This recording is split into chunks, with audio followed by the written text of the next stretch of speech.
Hello everyone, आप सबका law वाली के चैनल में स्वागत है। जैसे कि हम लोगों ने सीआरपीसी में ऑलरेडी 9 चैप्टर कंप्लीट कर लिए हैं, 10 चैप्टर हमें पढ़ना था और भी हमें यहाँ पे और भी जो लॉ सब्जेक्ट्स हैं वो भी पढ़ाए जाएंगे और ऐसी छोटी छोटी जानकारियाँ जो सबके लिए बहुत ज़्यादा ज़रूरी है वो भी यहाँ बताया जाएगा। यानी जो लॉ स्टूडेंट है, जो नॉर्मल आदमी है, उसके लिए भी है। तो हमारे चैनल को फॉलो, लाइक, शेयर, कमेंट करें। किसी भी टाइप की इंक्वायरी हो आप हमें कमेंट कर सकते हैं। मैसेज करना है तो इंस्टाग्राम, टेलीग्राम या फेसबुक पे भी आप कर सकते हैं। डिस्क्रिप्शन पे आपको सब कुछ मिल जाएगा, इसकी लिंक, ठीक है। चलिए स्टार्ट करते हैं। हमारा चैप्टर 10 है जो कि बताता है maintenance of order and tranquillity. हम लोगों ने इससे पहले पढ़ा था जो वीमेन है, मदर फादर हैं, बच्चे हैं, उनको मेंटेनेंस कैसे मिलता है। उससे पहले हम लोगों ने पब्लिक पीस मतलब कि जैसे किसी भी अगर सोसाइटी में पीस रखनी है किसी को तो उसके लिए जो सिक्योरिटी ली जाती है वो चीज़ पढ़ी थी। अब हम लोग इसमें पढ़ेंगे जैसे कि पब्लिक में कैसे पीस रखना है, कैसे क्या करना है, इस चीज़ के बारे में पढ़ेंगे। तो इसमें भी मतलब चार पार्ट में डिवाइड किया गया है, A, B, C और D। तो हमारा पहला है जो पहला बोलता है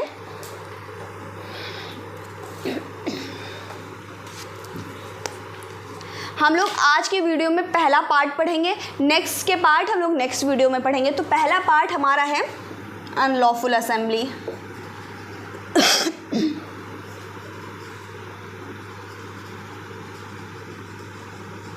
ये क्या होता है मैं आगे आपको बताऊंगी। पहले पार्ट्स के बारे में जानकारी कर लेते हैं, कौन कौन से हैं और उसमें क्या क्या पढ़ना है। नेक्स्ट है पब्लिक न्यूसेंस।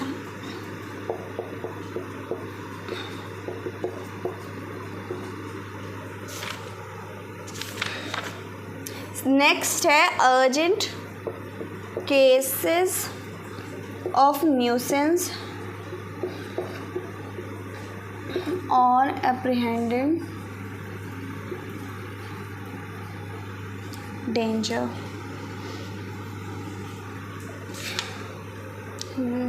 और डी है dispute as to immovable property.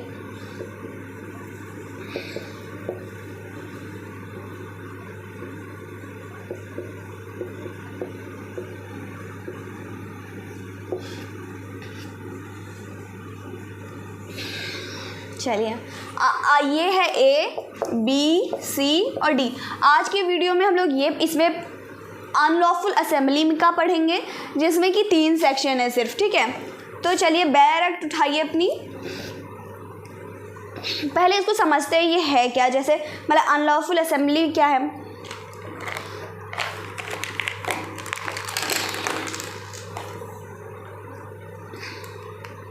देखिए, अगर आप लोगों ने सुना होगा ये कोविड की टाइम पे बहुत ज़्यादा था। वैसे टीवी मूवीज़ में ये सब नॉर्मली बहुत जनरल है, देखने को मिलता ही मिलता है। मतलब ऐसी असेंबली, ऐसे लोगों का ग्रुप जो किसी गलत काम के लिए अनलॉफुल लगा हुआ है ना, इसलिए किसी गलत काम के लिए इकट्ठा होते हैं तो अनलॉफुल असेंबली उसको कहते हैं। अब अनलॉफुल असेंबली है तो उसको हटाना ज़रूरी है ये, वरना फिर सोसाइटी की पीस भी ख़राब होगी, यानी उसकी शांति भी भंग होगी। हो सकता है किसी को नुकसान भी हो सकता है, दंगा फसाद इसीलिए तो होता है, इसीलिए तो लोगों को हटाया जाता है। इसमें यही हम लोग पढ़ेंगे अनलॉफुल असेंबली। अगर किसी भी ऐसे ग्रुप को हटाना जो एक जगह इकट्ठे हुए हैं किसी गलत काम को करने के लिए। वैसे तो असेंबली अगर देखा जाए हमारे कॉन्स्टिट्यूशन में ये हमारा फंडामेंटल राइट है, लेकिन फंडामेंटल राइट इलीगल असेंबली के लिए नहीं मिला हुआ है, ठीक है। चलिए सेक्शन 29 खोलिए। Dispersal of assembly by use of civil force. देखिए, मान के चलिए ऐसी कोई असेंबली कहीं पे इकट्ठा हो गई, ठीक है। अब उसको भैया उसको हटाना भी तो बहुत ज़रूरी है, तो उसको डिस्पर्स करने के लिए क्या करेंगे। तो पहला सेक्शन बोलता है हम लोग नहीं, आगे मैं बताऊंगी कौन कर सकता है। सिविल फोर्स का यूज़ करके उस अनलॉफुल असेंबली को हटाया जाएगा, उसको डिस्पर्स किया जाएगा। देखें, एनी मजिस्ट्रेट और officer in charge of a police station, absence of such officer in charge, any police officer not below the rank of sub inspector may command. देखिए पहली बात ये जानिए, जो पुलिस इंचार्ज है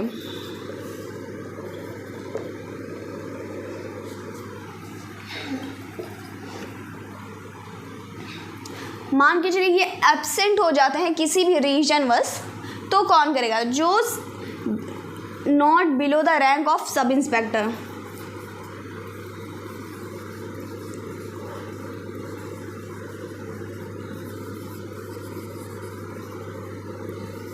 देखिए अगर कोई भी पुलिस इंचार्ज है, अगर वो नहीं है प्रेजेंट उस टाइम नहीं है, तो जो सब इंस्पेक्टर की अपर पोस्ट वाले हैं उनको हम पुलिस इंचार्ज मान लेंगे। ठीक, पहली बात ये हो गई। दूसरा ये कहता है एग्जीक्यूटिव मजिस्ट्रेट यानी ईएम, जो एग्जीक्यूटिव मजिस्ट्रेट हैं, पुलिस इंचार्ज हैं या ऐसा ऑफिसर अगर ये एब्सेंट है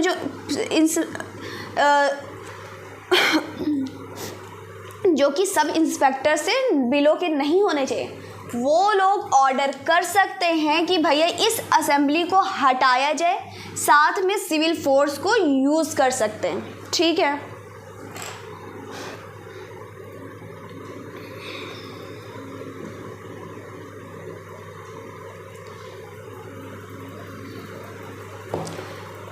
इनको अरेस्ट कन्फाइन भी करा जा सकता है।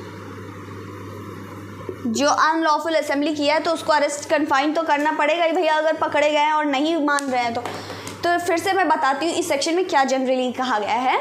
ये कहा गया है अगर कोई भी ऐसी अनलॉफुल असेंबली हुई है, किसी गलत काम को करने के लिए कुछ लोग इकट्ठे हुए हैं और मालूम चलता है कि हाँ ये ऐसी इंफॉर्मेशन आई है मजिस्ट्रेट, एग्जीक्यूटिव मजिस्ट्रेट के पास, या उनके पास किसी पुलिस ने इंफॉर्मेशन दी है या कहीं से इंफॉर्मेशन मिली है कि इस जगह पे अनलॉफुल असेंबली हो रही है इस गलत पर्पस के लिए, तो एग्जीक्यूटिव मजिस्ट्रेट, पुलिस इंचार्ज, या तो पुलिस इंचार्ज एब्सेंट है तो उनसे जो सब इंस्पेक्टर से अबव की रैंक पे हैं वो एस सिविल फोर्स यूज़ करके उस असेंबली को डिस्पर्स कर सकते हैं। सिर्फ इतना ही 129 सेक्शन बोलता है। और साथ में अरेस्ट कन्फाइन उसको किया जा सकता है उन पर्सन्स को। नेक्स्ट सेक्शन है 130 use of arm force to disperse assembly. अब इसमें क्या है, अब 129 तो बोलता है कि मतलब हम जैसे कोई अनलॉफुल असेंबली हो गई तो सिविल फोर्स यूज़ करके ये पर्सन इसको डिस्पर्स करा सकते हैं ना। अब मान के चलो वो नहीं डिस्पर्स हुई, किसी भी कारण नहीं हुई। अब आप लोग देखते हैं जैसे कि धरना पे लोग बैठते हैं, पहले तो नॉर्मली बोला जाता है कि आप लोग हट जाए या कुछ भी करा जाए, फिर उसके बाद देखा होगा टीवी में स्पेशली आपको बहुत ये सब देखने को मिलता है। पहली बात तो ये बता दूं जैसे कि जुडिशरी में ये तो थोड़ा सा कम आता है, लेकिन ऐसा तो नहीं है कि कम आता है तो हम पढ़ेंगे नहीं, हमें जानकारी नहीं होनी चाहिए। ये एग्जीक्यूटिव मजिस्ट्रेट के काम के में ये ज़्यादा आता है। जैसे अगर यूपीएससी के जो बच्चा तैयारी करता है उसके लिए ये बहुत ज़रूरी है पढ़ना, ये चैप्टर बहुत इंपॉर्टेंट हो जाता है। लेकिन ऐसा थोड़ी ना है कि सीआरपीसी में जो दिया है वो हर एक लॉ स्टूडेंट को, हर एक एस्पिरेंट को जो मतलब कि पीसीएस जे देना चाहता है उसको आना चाहिए। लोग कहते हैं ये इंपॉर्टेंट नहीं है, ऐसे मत पढ़ो, इसको मत करो, वैसे करो, लेकिन हमें जानकारी होना बहुत ज़रूरी है। ठीक है, तो चलिए 130 बोलता है कि अगर वो असेंबली नहीं डिस्पर्स होती तब आप सिविल फोर्स के साथ साथ आपने सिविल फोर्स यूज़ कर लिया, नहीं हटा, तब क्या करेंगे? तब आप आर्म फोर्स यूज़ कर सकते हैं।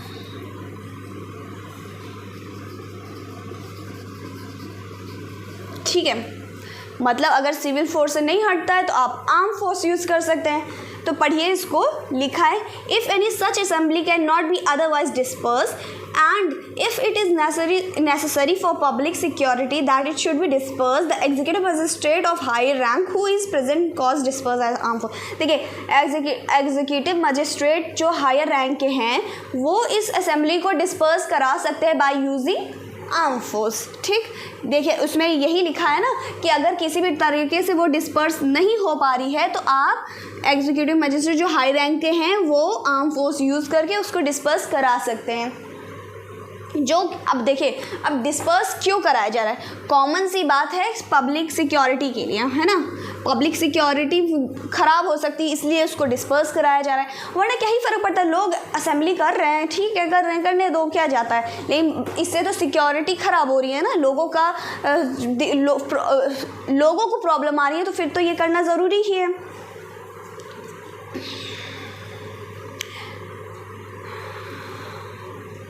नेक्स्ट सेक्शन है, अब देखिए इसमें साथ साथ ये भी है कि जैसे अब एग्जीक्यूटिव मजिस्ट्रेट किसी असेंबली को क्यों डिस्पर्स कराएंगे, कैसे डिस्पर्स करेंगे, उनके पास कोई ना कोई इंफॉर्मेशन आई होगी, ठीक है, या फिर पुलिस लाएगी कि भैया मजिस्ट्रेट साहब ऐसा ऐसा दिक्कत है, यहाँ पे ऐसे हो रहा है, यहाँ पे ऐसे असेंबली लगी है, या तो कोई ऐसा पर्सन जो लेकर गया जिसे मालूम चला हो, कोई भी आम आदमी हो सकता है कि हाँ इधर मेरे को मालूम चला है।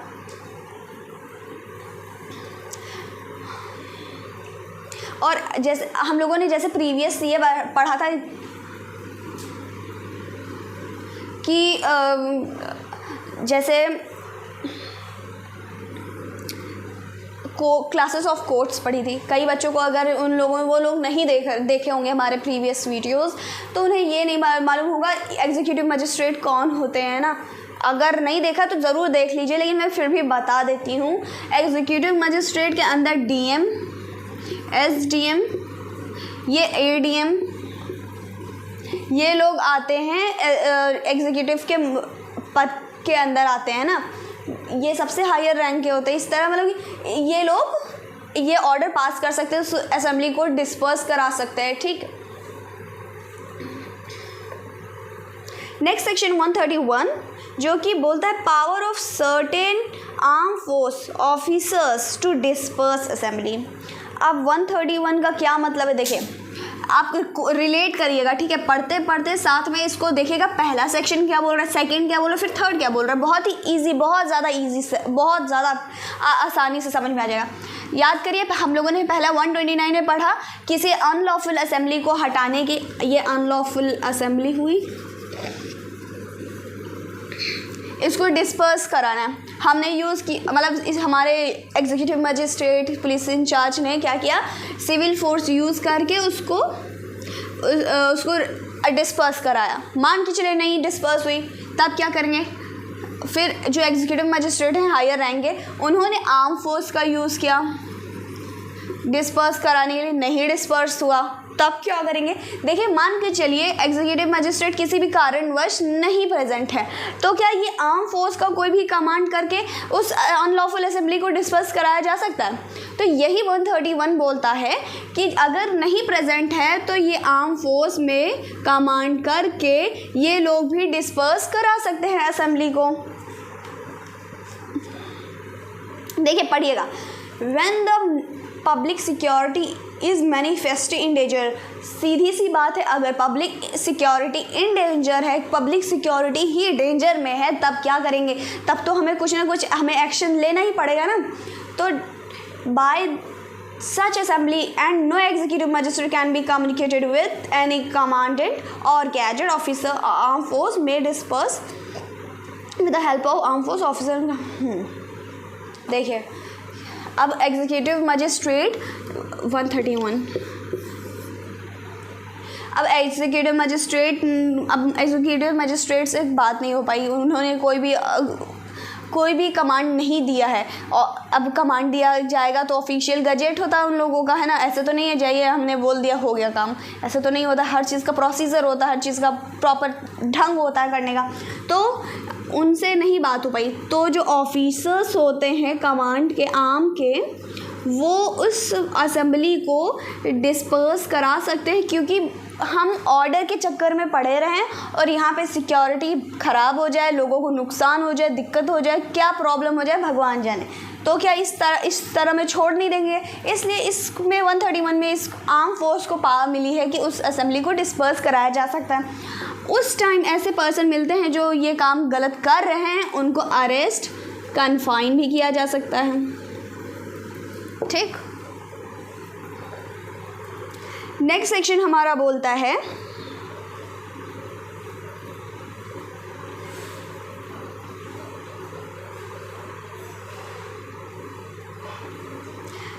protection against prosecution for act done by under proceeding section 132. Section 130 देखिए, किसी भी अनलॉफुल असेंबली को हटाने के लिए किसी भी मतलब कि एग्जीक्यूटिव मजिस्ट्रेट, किसी भी सिविल फोर्स ने, किसी भी आर्म फोर्स ने ये काम किया तो आप जा करके उस पर केस कर दोगे। तो इस चीज़ पे 132 सिक्योरिटी देता है, सिक्योरिटी प्रोवाइड करता है। अगर ऐसा कोई करता है तो उसमें उसके ऊपर प्रोसिक्यूशन का केस नहीं चलाया जा सकता है, उस पर केस नहीं किया जा सकता है, ठीक है।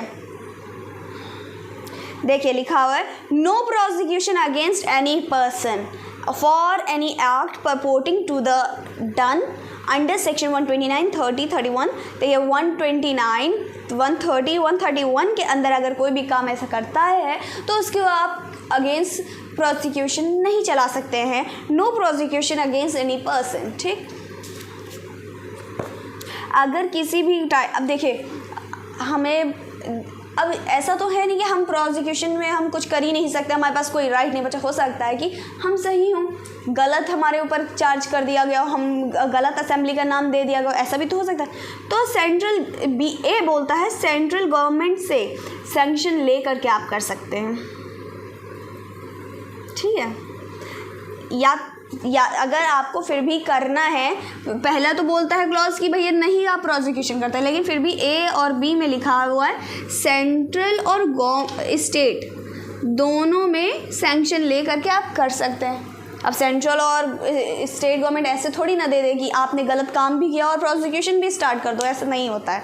इसीलिए ये, लेकिन हो सकता है कभी कभी आम आदमी का भी तो गलत मतलब कि उन लोगों का भी राइट तो दब सकता है ना, इसलिए इसको थोड़ा सा फ्री करा गया है। चलिए इस सेक्शन में तो इतना ही है, मतलब कि जो देखिए हर सेक्शन में क्या है कैसे है वो जानना बहुत ज़रूरी है।